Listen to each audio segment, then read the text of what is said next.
नमस्कार. कसे आहात सर्व? मस्त आहात ना? मस्तच राहा. सर्वांना सर्वप्रथम श्री स्वामी समर्थ. तुम्हाला सर्वांना आजचा दिवस खूप छान आनंदाचा आणि आरोग्यदायी जाओ.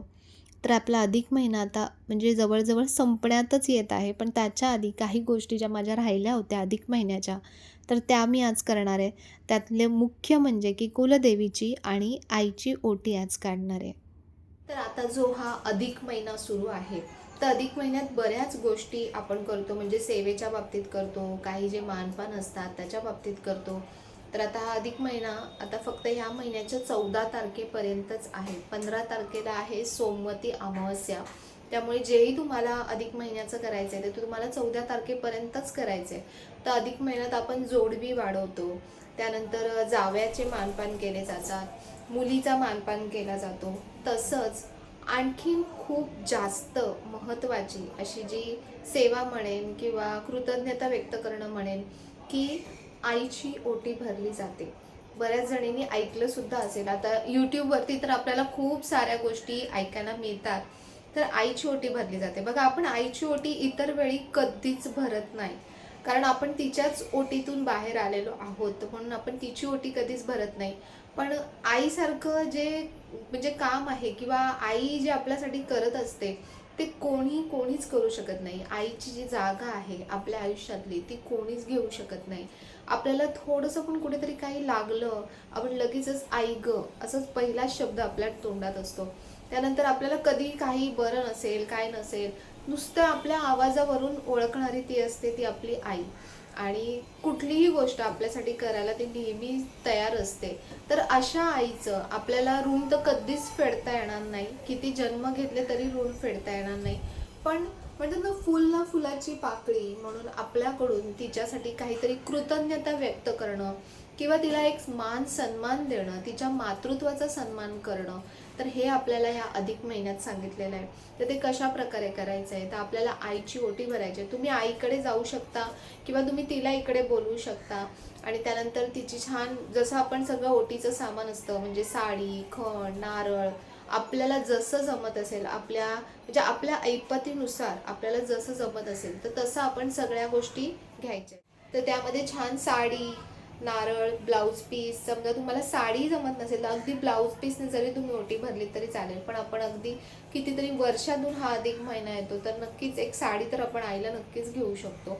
त्यानंतर छान काहीतरी गोडाचं काय असेल ते तुम्ही त्याच्यामध्ये घ्या. तुम्ही शृंगाराचं सगळं सामान त्यामध्ये देऊ शकता. कोणाला जोडवी द्यायचे असतात, म्हणजे चांदीच्या काही वस्तू द्यायच्या असतात, तर ते तुम्ही देऊ शकता. इतर काही वस्तूसुद्धा तुम्ही त्याच्यामध्ये, आईला काय आवडत असेल तर ते तुम्ही त्यात देऊ शकता. किंवा असं सगळं, म्हणजे जे शृंगाराचं काही सामान आपलं लेडीजचं जे सगळं असतं, म्हणजे बांगड्या वगैरे, तर असं सगळं त्याच्यामध्ये तुम्ही देऊ शकता. तर अशा प्रकारे आपल्याला आईची ओटी भरायची आहे. आता पुढचा प्रश्न आहे की आई नसेल तर, जसं माझ्या आयुष्यात सगळ्यात मोठी जी पोकळ आहे ती म्हणजे की आईची. तर आता आई नसेल तर काय करायचं?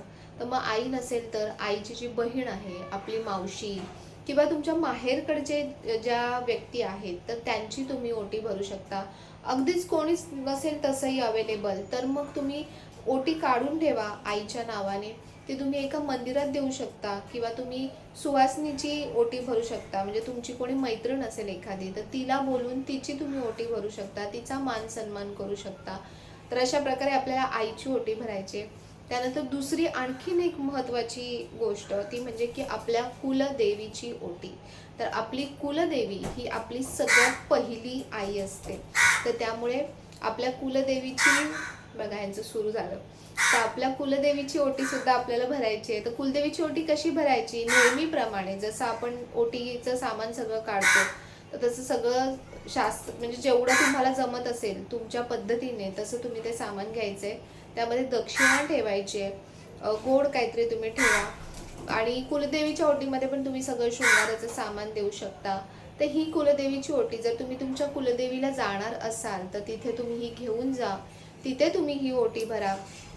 त्यानंतर समजा तसं नसेल, तुम्ही जाणार नसाल, तर तुम्ही तुमच्या देवघरामध्ये तुमच्या कुलदेवीचा कलश मांडलेला असेल किंवा टाक असेल किंवा फोटो असेल तर तिथे तुम्ही ती ओटी देवीला अर्पण करू शकता.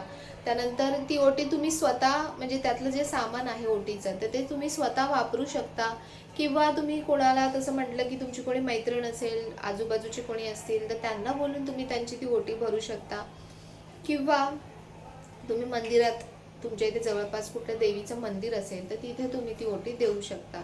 तर अशा प्रकारे अधिक महिन्यात ही गोष्ट नक्की करा. बघा ह्याने म्हणजे आपण म्हणतात ना की आपल्या मनात कुठेतरी जे एक कृतज्ञता व्यक्त करायची असते आपल्या देवांबद्दल सुद्धा, आपल्या आईवडिलांबद्दल सुद्धा, तर ती आपल्याला अशा प्रकारे इथे व्यक्त करायची आहे. तर आज मी ओट्या दोन्ही काढणार आहे. आज मंगळवार आहे आणि देवीचे जे वार असतात म्हणजे मंगळवार, शुक्रवार, पौर्णिमा वगैरे तर अशा दिवशीच तुम्ही देवींची ओटी काढा. तर आता तुम्हाला अजून पुढचा आठवडा आहे ओटी देण्यासाठी. आता पुढचा जो शुक्रवार आहे तो पुढचा शुक्रवार सुद्धा मिळेल. तर मी छान देवींच्या म्हणजे साड्या आणलेल्या आहेत. मी अशा प्रकारे इरकल साड्या आणल्या आहेत. तर ही मी आईची ओटी काढणार आहे याची आणि ही मी ओटी मावशीची भरणार आहे. तर ही छान इरकल आणली आहे आणि म्हणजे देवींच्या ज्या स्पेशली ओट्या असतात ना तर त्याच्यामध्ये तुम्ही जो सुती कपडा असतो किंवा रेशमी कपडा असतो तर त्याचाच तुम्ही वापर करायचा आहे. आणि जी कुलदेवीची जी ओटी मी काढणार आहे तर त्याच्यासाठी मी अशी छान सुंदर अशी हिरवी साडी घेतली आहे. तर ही जी कुलदेवीची ओटी आहे ती ही मीच ठेवणार आहे कारण मला वटपौर्णिमेसाठी म्हणजे हिरव्या कलरची साडीसुद्धा हवी होती. तर हे आपल्यालाच एक कुलदेवीचा आपला आशीर्वाद म्हणून आपण ही साडी ठेवू शकतो. म्हणजे कुलदेवीची ओटी जी आहे ती आपण स्वतः घरात वापरू शकतो. तर अशा प्रकारे 2 साड्या आणलेल्या आहेत. त्यानंतर आणखीन तुम्हाला असं कोणाला वाटत असेल की तुमच्या घरातली कोणी व्यक्ती आहे किंवा तुमच्याकडे कोणी काम करणारी व्यक्ती आहे की ज्याच्यामुळे तुम्हाला तुमच्या आयुष्यात खूप साऱ्या चांगल्या गोष्टी करता येत आहेत, वेळ देता येतोय, त्यांना तुम्हाला कृतज्ञता व्यक्त करायची असेल, त्यांना तुम्ही अशा प्रकारे छान काहीतरी गिफ्ट द्या. मी माझ्या सासूबाईंना सुद्धा छान अशी अधिक महिन्यामध्ये एक छान साडी घेतली आणि कसं असतं ना आपण सासूबाईंची ओटी भरायची नाही आहे कारण तुम्हाला माहिती असेल आपण सासूची ओटी कधी भरत नाही कारण त्यांच्या ओटीमधून आपल्या म्हणजे आपले जे मिस्टर आहेत तर ते असतात. तर म्हणून त्यांची ओटी आपण कधी भरायची नसते. तर म्हणून त्यांना ओटी न देता तुम्ही अगदी साधं भेटवस्तू जसं आपण देतो त्यांचा मान सन्मान करून तुम्ही त्यांना छान भेटवस्तू देऊ शकता. मी जे आज ओटी काढते ना ते अगदी साध्या पद्धतीनेच मी ओटी काढते. खूप काही याच्यामध्ये मी सोपस्कार करत नाही आहे. जर तुम्हाला जी आईची ओटी काढायची आहे त्याच्यामध्ये तुम्ही 5 फळंसुद्धा ह्याच्यामध्ये घेऊ शकता. म्हणजे तुम्हाला जेही काही देण्याची इच्छा आहे तर त्या सगळ्या वस्तू तुम्ही यामध्ये घेऊ शकता. आणखीन एक गोष्ट याच्यामध्ये सांगण्याची राहिली ती म्हणजे की बऱ्याच जणांना असा प्रश्न असेल की आई समजा सवाशीण नसेल तर काय करायचं? तर आई जरी सवाशीण नसेल तरी ही फक्त ओटी नाही आहे. तर हा एक आईचा आणि मातृत्वाचा एक सन्मान आहे, मान आहे. तर त्यामुळे आई जरी सवाशीण नसेल तरीसुद्धा तुम्ही ओटी स्वरूपात नका देऊ, पण भेट स्वरूपात आईला ह्या गोष्टी नक्कीच देऊ शकता. तुमच्या आईला एखादी गोष्ट काही खूप छान आवडत असेल तर त्याचासुद्धा तुम्ही नक्कीच याच्यामध्ये समावेश करा. आईला छान तुम्ही जेवायला बोलवू शकता घरी. साग्र संगीत छान जेवणाचा एखादं बेत करू शकता. तर असं जे जे आपल्याला वाटतंय ना की माझ्या आईसाठी मी ह्या गोष्टी केल्या पाहिजेत. बघा आईला असं खूप काही मोठ्या गोष्टींची किंवा खूप काही मोठं करण्याची अपेक्षा कधीच नसते. आपलं मूल आपल्यासाठी इतक्या प्रेमाने अगदी छोटीशी जरी वस्तू तिला दिली ना तरी तिचं मन अगदी समाधानी आणि जे तुम्हाला प्रेम व्यक्त करायचं आहे ना ते तिच्यापर्यंत नक्कीच पोचतं. तर म्हणून माझी अशी ओटी काढून झाली आहे. तर त्यानंतर मी मावशीलासुद्धा बोलवलं होतं. पहिले कुलदेवीची ओटी भरून घेतली आणि त्यानंतर मावशीची ओटी भरली. म्हणजे आईची जी ओटी काढली होती ना तर ती मावशीची ओटी भरली आणि कुलदेवीचा जो आपला कुळाचार आहे ना तो आपण केलाच पाहिजे. कारण सगळ्यात पहिली सुरुवात जी असते ती आपल्या कुलदेवी आणि कुलदेवीपासूनच असते. तर म्हणून प्रत्येक जेव्हा काही तुमचं सण समारंभ असतो किंवा काही विशेष दिवस असतात तर तेव्हा आपल्या कुलदेवीचा जो मान सन्मान आहे तर तो दिलाच गेला पाहिजे. तर म्हणून अशा प्रकारे तुम्ही तुमच्या देवघरात सुद्धा कुलदेवीची ओटी काढून ठेवा आणि जसं मी म्हटलं की ही ओटी तुम्ही स्वतः वापरू शकता, मंदिरामध्ये देऊ शकता किंवा कुठल्या सवाशिणीची तुम्ही बोलून ही ओटी भरू शकता.